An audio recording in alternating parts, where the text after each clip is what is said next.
హే everyone, ఎలా ఉన్నారు అందరూ? సో ఈరోజు మనం హోలాండ్ వెళ్తున్నాం. హోలాండ్ స్టేట్ పార్క్లో లేక్ మిషిగన్ బీచ్ చూడడానికి.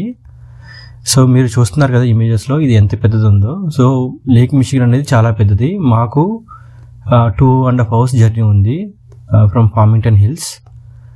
సో దీనికి ఏ స్టేట్ పార్క్ అయినా ఎంటర్ అవ్వడానికి యూఎస్లో రిక్రియేషన్ పాస్పోర్ట్ అనేది ఉంటుంది. అది ఉంటే మీకు ఏ స్టేట్ పార్క్ అయినా ఫ్రీగా వెళ్ళొచ్చు అనమాట. అది 1 year వ్యాలిడిటీ ఉంటుంది. సో అది మేము తీసుకున్నాం.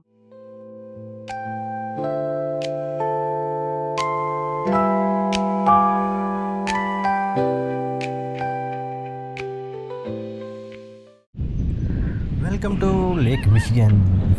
ఈరోజు సన్నీగా చాలా బాగుంది బయట.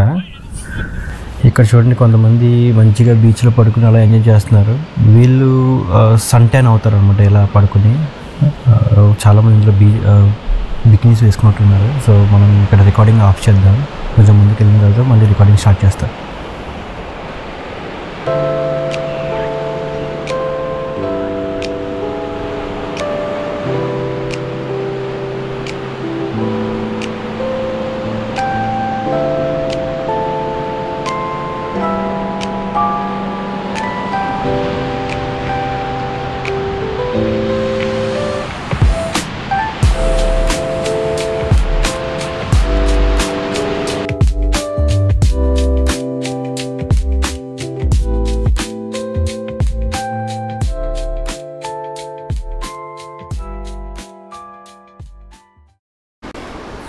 ఇప్పుడు ఈ లేక్ మిషిగన్ గురించి మంచి ఇంట్రెస్టింగ్ విషయాలు తెలుసుకుందాం పదండి.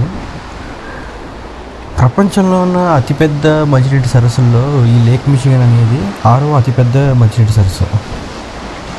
ఇది ఎంత పెద్దది అంటే మన తెలంగాణ రాష్ట్రం కన్నా కొంచెం చిన్నగా ఉంటుంది. సో ఇది అమెరికాలో 4 స్టేట్స్ని టచ్ చేస్తుంది. 1 Michigan, 2 Wisconsin, 3 Illinois, 4 Indiana. So ఈ 4 స్టేట్లను టచ్ చేస్తూ ఉన్నంత అతిపెద్ద మంచినీటి సరస్సు అనమాట ఇది. ఇందులోకి వాటర్ ఎలా వస్తుంది అంటే మోస్ట్లీ రెయిన్ ద్వారా వస్తుంది, లేదు అంటే వింటర్లో పడిన మంచు కరగడం వల్ల వస్తుంది. ఇది సరస్సు కాబట్టి ఇది ఎక్కడికి ఫ్లో అవ్వదు. ఇది జస్ట్ అలా స్టేబుల్గా కామ్గా ఉంటుంది. మనం సముద్రంలో వేవ్స్ వస్తున్నట్టే దీనికి కూడా ఆ బీచెస్లో మనకి వేవ్స్ వస్తాయన్నమాట.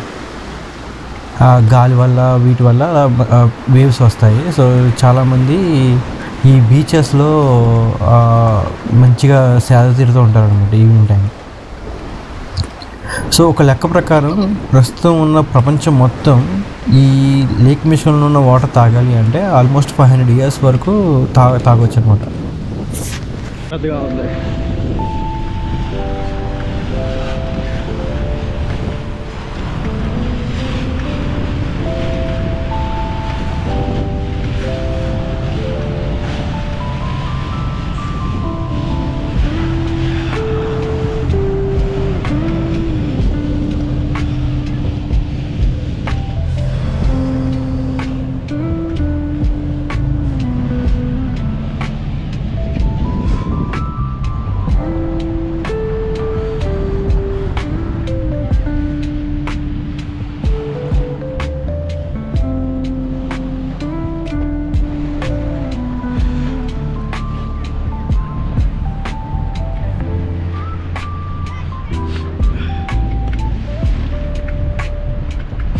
ఇక్కడ ఎంత చల్లగా ఉందంటే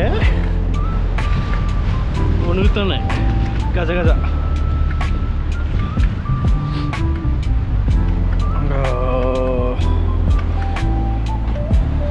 It's 10 degrees here.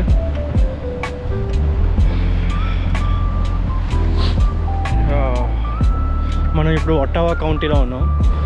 So 10 degrees వల్ల చాలా చల్లగా ఉంది. అందులోకి ఇక్కడ విండ్ చాలా ఎక్కువ ఉంది. ఎంత చల్లగా ఉందంటే ఫ్రిడ్జ్లో చేయట్టుంటుంది.